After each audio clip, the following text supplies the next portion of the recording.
Jangan lupa subscribe YouTube channel Metro TV News dan jangan lupa nyalakan notifikasinya. Selamat pagi pemirsa. Daerah sangat membutuhkan kehadiran pemimpin yang memiliki empati. Pemimpin yang penuh optimistis akan mampu membawa daerahnya keluar dari pandemi COVID-19. Bukan pemimpin yang hilang rasa krisis dengan mengedepankan kepentingan pribadi.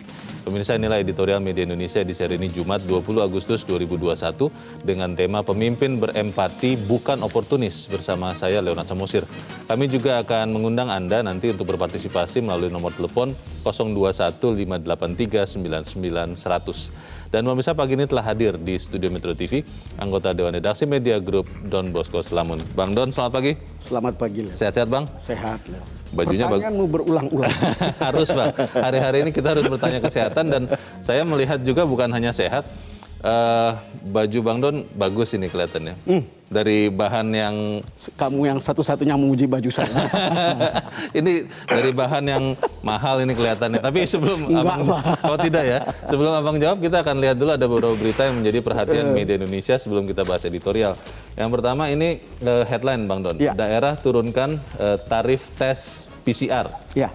Nah, ini berita bagus, tapi kemarin kalau saya lihat pemberitaan ada beberapa daerah yang masih belum bisa melakukan itu.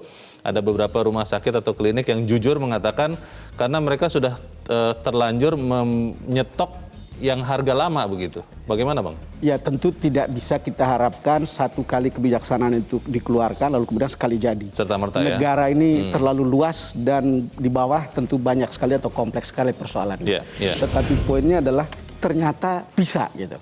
Ternyata bisa diturunkan tarif PCR yang sebelumnya 900 jutaan untuk ya. 3 hari 1,3 untuk 18 jam, lalu kemudian bisa 3 juta untuk 6 jam. Karena saya semua pernah pakai yang begitu. Sekarang menjadi 490 ke 525. Pertanyaannya tentu kemana aja kita sebelumnya gitu.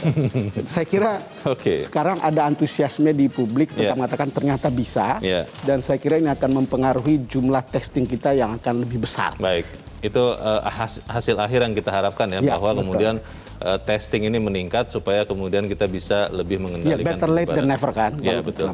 Baik, kita tinggalkan berita itu, kita ke halaman 2, pemirsa, halaman dalam di harian Anda. Ini masih terkait dengan COVID. Industri esensial jangan lengah.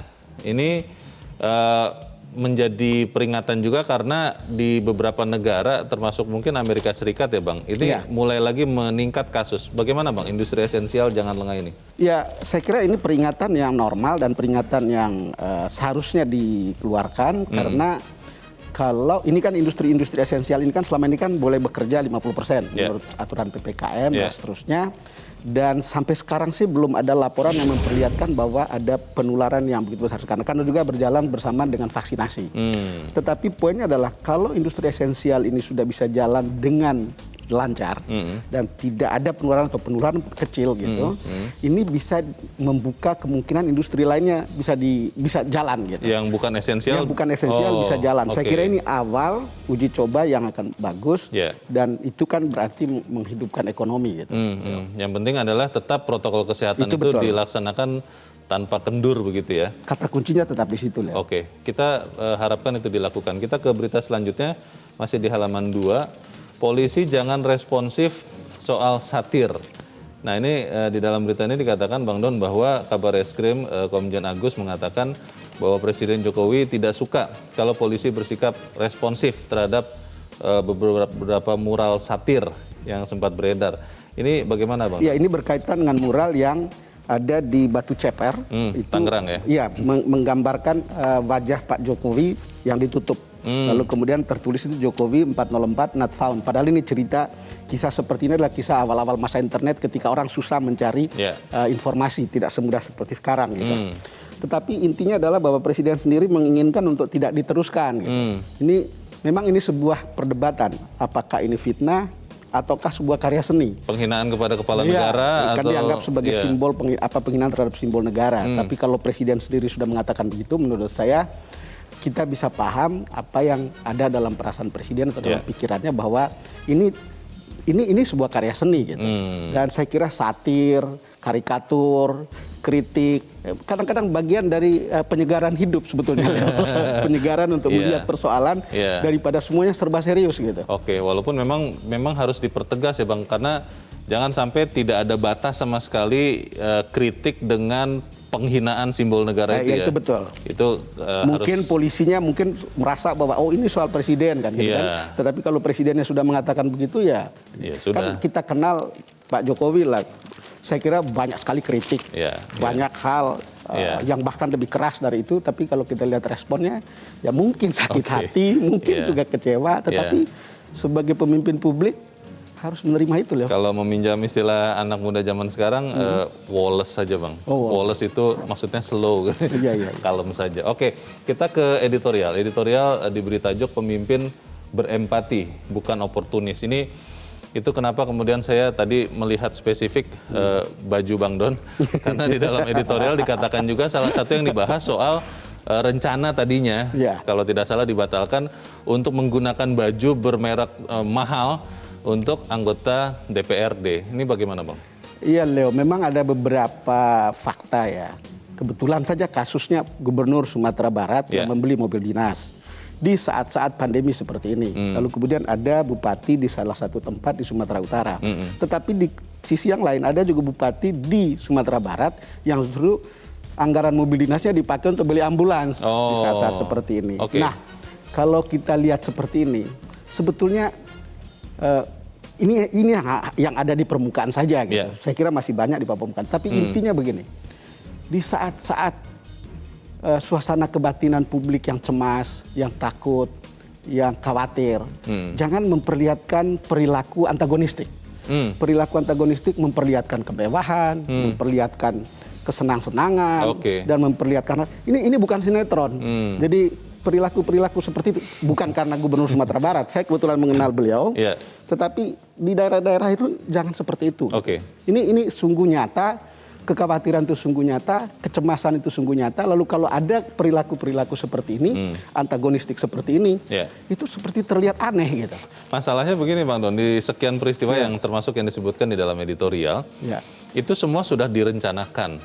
Pembelian mobil, pembelian baju, beberapa hal yang lain, dan secara aturan hukum sebetulnya tidak ada yang dilanggar. Nah pertanyaannya, kalau itu memang benar, kenapa kita harus meributkan? Tapi Bang Don tidak usah jawab karena itu akan kita bahas. Dan pemirsa adalah editorial Media untuk hari ini, Jumat 20 Agustus 2021, pemimpin berempati bukan oportunis.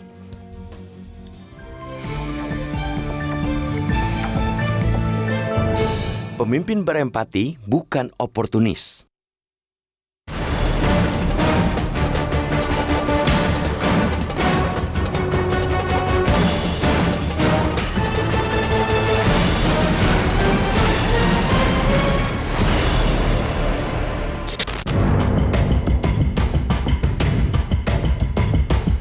Daerah sangat membutuhkan kehadiran pemimpin yang memiliki empati. Pemimpin yang penuh optimistis akan mampu membawa daerahnya keluar dari pandemi COVID-19. Pandemi COVID-19 yang sudah berlangsung hampir 2 tahun telah memorak-porandakan sendi-sendi perekonomian dan kesehatan. Pandemi membawa bencana kemanusiaan. Karena itu, sangat dibutuhkan pemimpin yang mampu mengobarkan semangat kolaborasi. Rakyat yang sudah menderita pasti kecewa, sangat kecewa bila pemimpinnya mengedepankan kepentingan pribadi. Kecewa bila pemimpinnya mengutamakan pembelian mobil dinas ketimbang menggelontorkan bantuan sosial.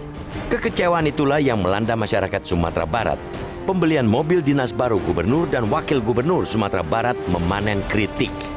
Bukankah jauh lebih bermanfaat bila kepala daerah membeli ambulans daripada mobil dinas baru seharga 2,9 miliar rupiah? Ambulans dirasa lebih bermanfaat oleh rakyat di tengah kondisi pandemi COVID-19. Gubernur Sumatera Barat, Mahyeldi, mendengarkan kritik rakyatnya.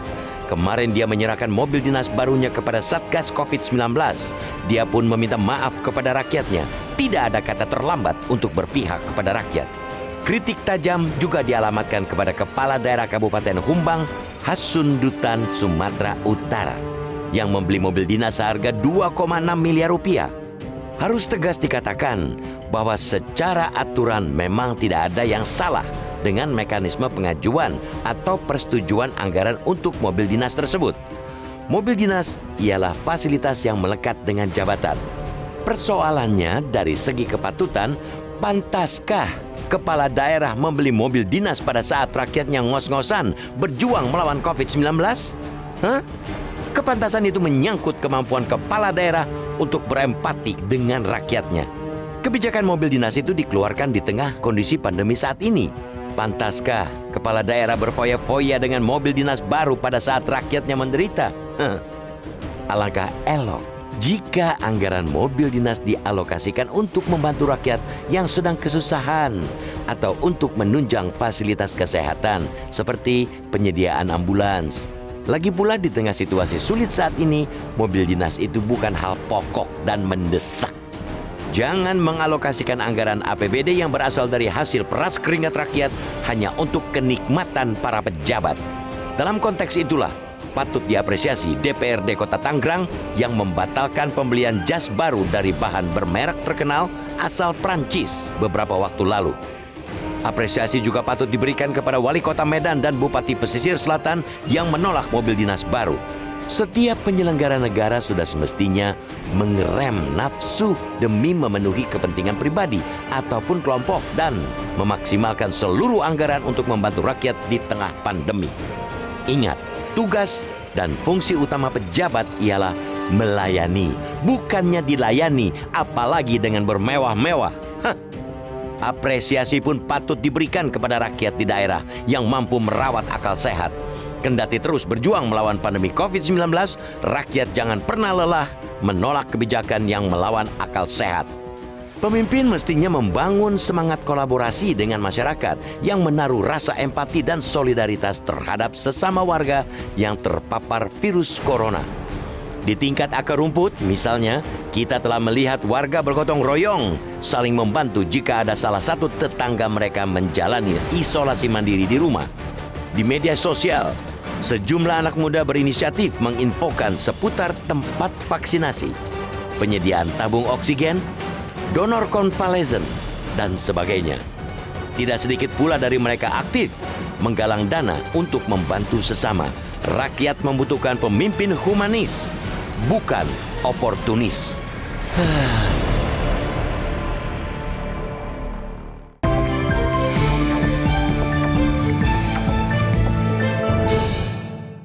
Anda ikut menyatakan pendapat Anda nanti di selepas jeda pemirsa, dan saat ini tetaplah bersama kami. Terima kasih pemirsa, Anda masih bersama kami di Editorial Media Indonesia. Bang Don, kita mau bertanya dulu Bang. Ya. Kita sudah tersambung lewat saluran telepon dengan Guru Besar Komunikasi Politik UPI, Profesor Karim Suryadi. Prof Karim, selamat pagi. Selamat pagi, ayo. Ya, terima kasih Prof Karim sudah bergabung. Prof, di dalam editorial hari ini kita melihat ada beberapa pemimpin, baik eksekutif maupun juga legislatif, yang memang karena menjalankan apa yang sudah disepakati sebelumnya, kemudian jadi tidak pas karena terkesan bermewah-mewah di saat kondisi masih sulit karena pandemi COVID-19 sekarang ini. Kalau menurut Prof Karim, apakah memang pemimpin-pemimpin ini salah kalau kemudian mereka melaksanakan apa yang sudah diputuskan, atau menjadi benar kalau tidak melaksanakan apa yang sudah diputuskan sebelumnya? Bagaimana Prof?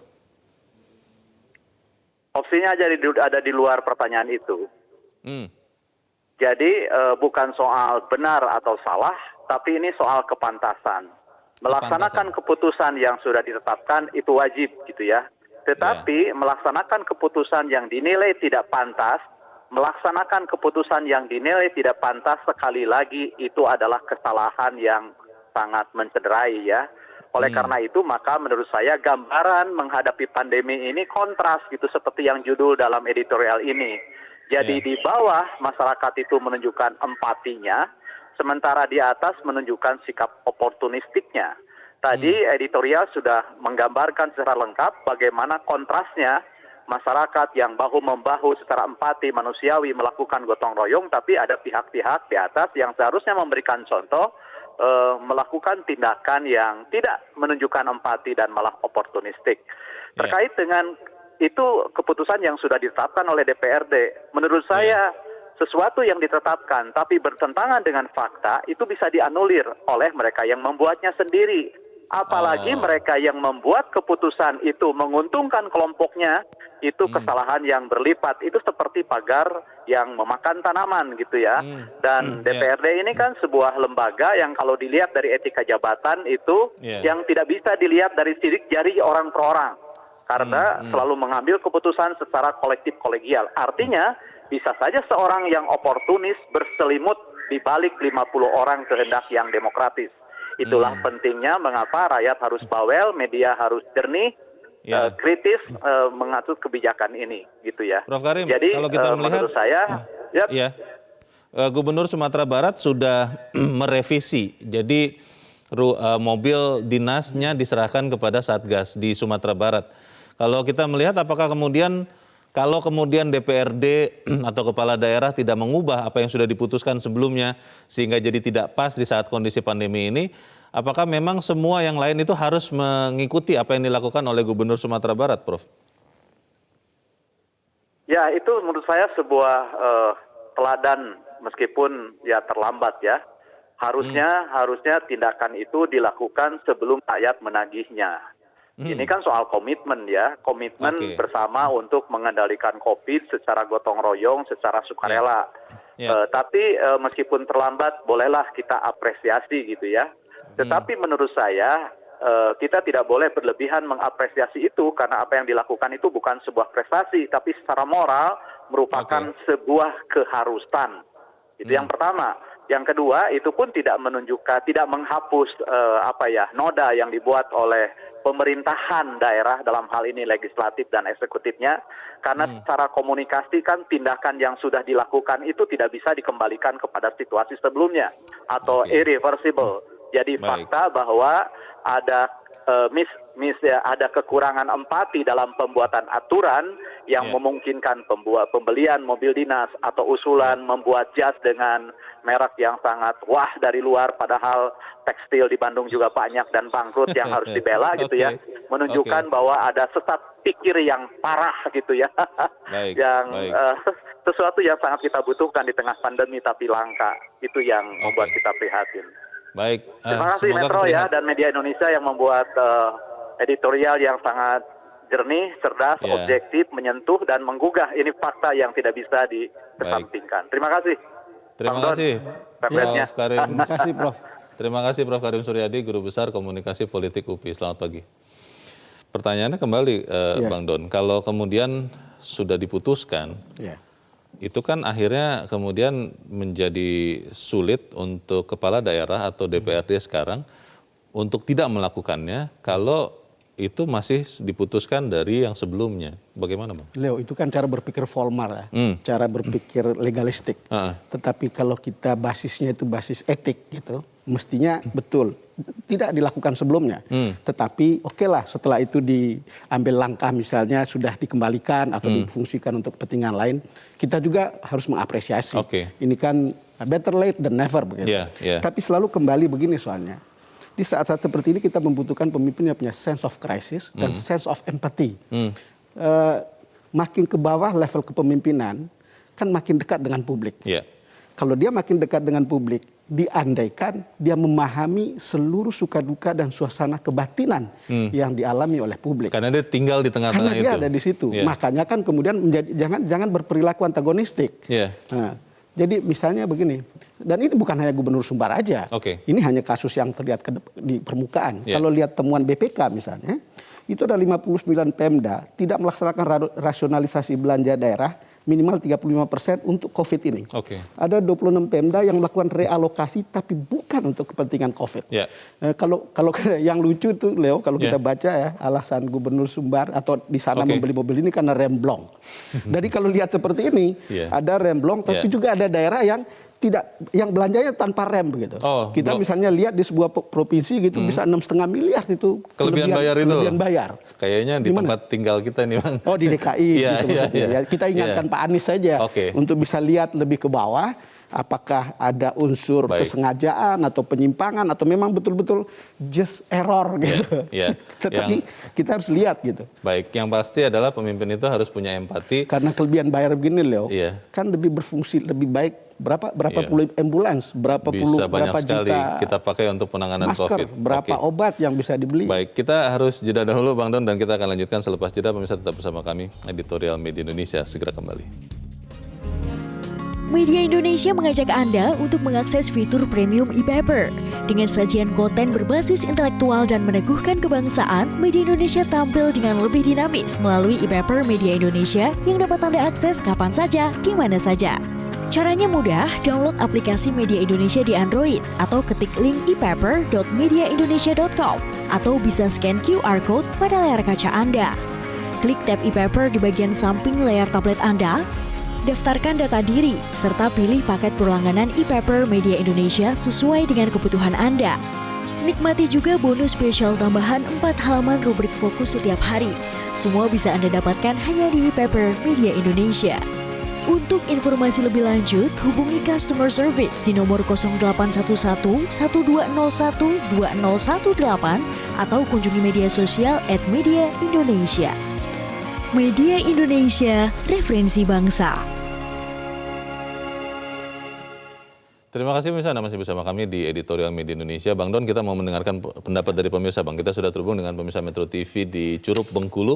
Ada Pak Edward. Pak Edward, selamat pagi Pak. Selamat pagi Bung Lana, selamat pagi Bung Don. Selamat pagi. Jadi apa yang Silakan, Pak Edward. disampaikan judul Media Indonesia hari ini itu sangat mengena. Di saat bangsa ini dalam menghadapi bencana musibah yang begitu dalam, yang dikatakan Presiden sebagai kawah candra di muka, kita tetap optimis bahwa kita akan mampu melawan menghadapi kawah candra di muka ini sehingga kita semakin kuat dan semakin maju. Ada hal-hal di sinilah teruji jiwa seorang pemimpin, karakter seorang pemimpin. Apakah dia itu seorang pemimpin yang betul-betul membela rakyat atau pemimpin yang oportunis, antagonis? Kan kalau soal anggaran, kan selama ini sebelum ini kan sudah ada program pemerintah yang namanya refocusing. Lah seharusnya di sana saat itu mereka bisa melaksanakan refocusing. Kalau tidak juga jangan laksanakan dulu. Ada beberapa hal yang sangat menyedihkan. Ya, tapi yang seperti dicontohkan Gubernur Sumatera Barat dengan enaknya, dengan ringannya membelanjakan 2,9 miliar anggaran cuma untuk membeli mobil dinas. Berapa besar wilayahnya Sumatera Barat itu sehingga perlu mobil yang disembunyikan mewah. Padahal mobil yang sebelumnya sudah ada, walaupun sudah diserahkan ke COVID, saya kasihan COVID ya, Satgas COVID. Nanti itu biaya perawatan mobil mewah itu sangat besar loh. Kecuali kalau ditanggung pemerintah daerah. Kalau Satgas COVID saya harus tanggung biaya perawatan bensinnya yang begitu boros. Itu beban pertama. Yang kedua, apa yang terjadi di Banten yang disampaikan. Mereka berlomba-lomba di saat masyarakat sedang menderita, di saat masyarakat berkolaborasi menyatu, memberi dukungan kepada yang nggak mampu, mereka berusaha membeli baju-baju yang mewah. Walaupun itu dibatalkan, tetapi sedikitnya sudah melukai harga. Yang lebih parah lagi, apa yang terjadi dari ini, seperti yang disampaikan, ada tradisi baru, di mana pemerintah berulang-ulang kali melakukan kelebihan bayar. Ini saya kasihan, ini bagaimana? Seharusnya pemerintah yang pejabat yang ini sudah mengundurkan diri ini. Karena mereka tidak mampu bekerja dengan baik. Masa kelebihan bayar berulang kali, lebih dari 7 kali. Pembayaran damkar, pembayaran pengecatan, pembelian, pengecatan jalan, gaji pegawai, macam-macam sudah kelebihan bayar. Ini kelebihan bayar apa modus baru untuk korupsi. Harusnya Pak Anies sudah mengundurkan diri dengan yang baik. Terima kasih. Juga untuk pejabat-pejabat daerah lain, tolong pikirkanlah fokus menghadapi COVID ini agar kita bisa bangkit dan maju. Baik, terima kasih Pak Edward di Bengkulu. Selamat pagi. Di belakang Pak Edward ada Pak Sukiwi di Medan, Sumatera Utara. Pak Sukiwi, selamat pagi. Ya, selamat pagi, Bung Leo dan Bung Don. Selamat pagi Pak Media Sukiwi. Indonesia. Ya, singkat padat saja silakan Pak. Jadi sekarang kenapa masih banyak pejabat atau pemimpin kita yang masih opportunity? Ini berhubung karena sistem pemilihan kita ini, ya karena apa? Kita masih banyak memilih kucing dalam karung. Dan mereka yang mencalonkan diri sebagai pemimpin yang dipilih itu, ya kita tahu di dalam setiap pemilihan itu mereka sudah habis-habisan. Mereka sudah habis banyak uangnya, sehingga terpilihlah mereka. Begitu duduk mereka berpikir kapan pulang modal mereka dulu. Jadi mereka tidak ada peka lagi dan tidak ada ketulusan, keikhlasan untuk memikirkan rakyat. Apalagi mau dekat sama rakyat. Dia merasa waktu dia pemilihan itu dia sudah bayar rakyatnya. Inilah kelemahan-kelemahan sistem pemilihan kita sekarang. Ya. Banyak pemimpin yang sudah terpilih itu dia mau jadi raja kecil. Dia bukan mau dilayani, bukan mau melayani, malahan dia mau dilayani. Raja-raja kecil yang tidak boleh ya. Baik, terima kasih Pak Sukiwi di Medan, Sumatera Utara. Selamat pagi. Di belakang Pak Sukiwi ada Pak Ondo Silitonga. Pak Ondo Silitonga di Bekasi, Jawa Barat. Pak Ondo, selamat pagi. Selamat pagi Bung Leo, selamat pagi Bung Don. Selamat pagi, silakan Pak Ondo. Iya, ini menebar kemewahan di era pandemi, bukan menebar aksi sosial, sangat memalukan. Mobil mewah Sumbar 2,9, Kumbangan Sudutan itu di daerah Tapanuli sana 2,6 M. Mereka ini mengabaikan ajas kepatutan. Kalau mereka mau sebenarnya bisa melakukan APBD perubahan. Tapi sayang, rakyat sudah kena virus corona, mereka kena virus opor. Ini yang bikin itu jadinya begini. Virus opportunity maksud saya. Virus opportunity. Presiden, gubernur, wali kota, bupati itu adalah jabatan politik. Seharusnya politik anggaran mereka itu adalah untuk kesejahteraan rakyat, bukan untuk kesejahteraan mereka. Bila ada pejabat yang melakukan hal oportunis seperti ini, mereka tuh salah kamar. Harusnya mereka jadi borjuis saja. Mereka menari-nari di atas penderitaan rakyat.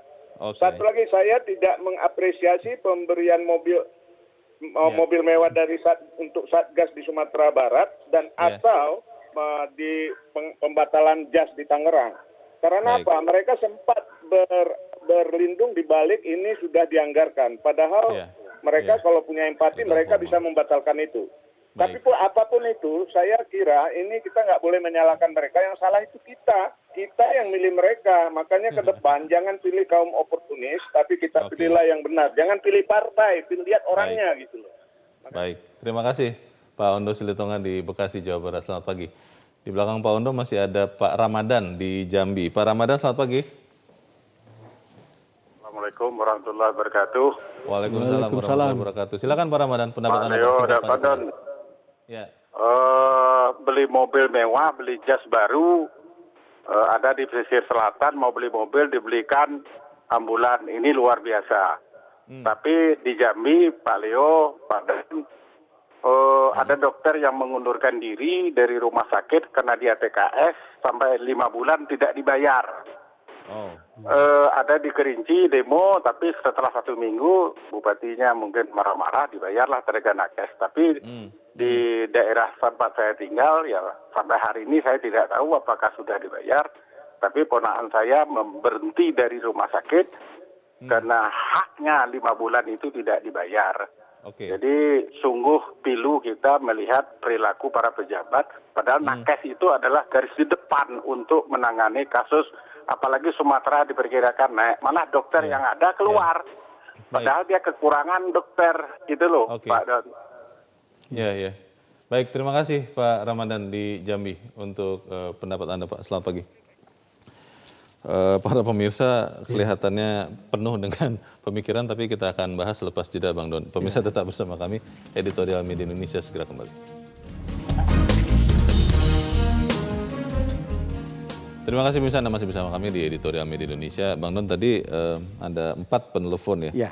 Dan kalau saya lihat sih senada mengatakan bahwa memang ya kalau pemimpin itu harusnya punya perasaan, punya empati. Tapi ada juga yang mengkritik itu dan membalikan kepada pemilih, Bang. Kita rakyat pemilih ya salah sendiri dulu memilih orang-orang yang seperti ini, yang oportunis. Bagaimana Bang Don? Iya Leo, itu lingkaran setan kan Leo. Tapi memang kalau dengar penonton bicara tadi ada Pak Edward, ada Pak Sukiwi, ada Pak Ondo, ada Pak Ramadan. Saya kira ini adalah suasana kebatinan yang sangat umum ketika mendengar atau melihat perilaku penguasa atau perilaku pemerintah atau perilaku aparat atau oknum pemerintah yang antagonistik dengan suasana kebatinan yang sangat umum dirasakan oleh publik. Antagonistik ya? Ya, antagonistik. Jadi hal-hal seperti jangan memamerkan kemewahan di saat-saat seperti ini. Jangan memamerkan kesenangan-kesenangan yang berlebihan di saat-saat seperti ini. Apalagi membeli barang-barang yang tidak perlu, lalu kemudian orang juga melihat kenapa kok bisa lebih bayar.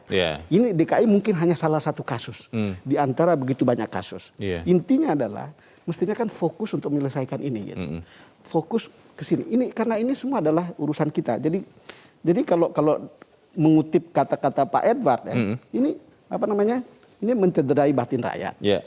Lalu kemudian kalau kata Pak Ramadan, ini sungguh pilu.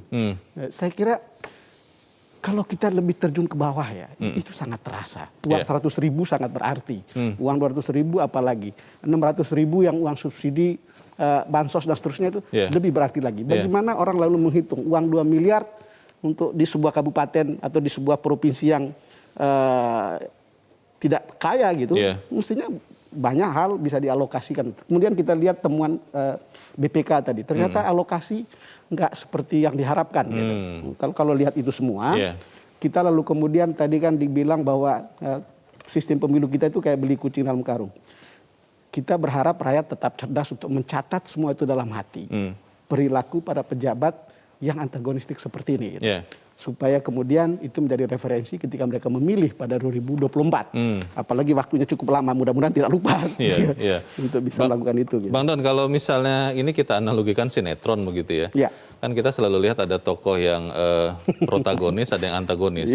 Dan biasanya di ujungnya yang antagonis ini kalau tidak mati begitu, dia akan bertobat, dia akan berbalik gitu, kembali ke jalan yang benar. Nah, boleh kita melihat ini seperti itu tidak? Ketika kita ramai-ramai mengkritik rencana pembelian baju, rencana pembelian mobil yang tidak pas waktu ini, walaupun secara hukum itu benar, itu bisa tidak kita kemudian membuat mereka, para pemimpin yang kita pilih juga Bang, kemudian kembali lagi bertobat seperti tokoh antagonis itu?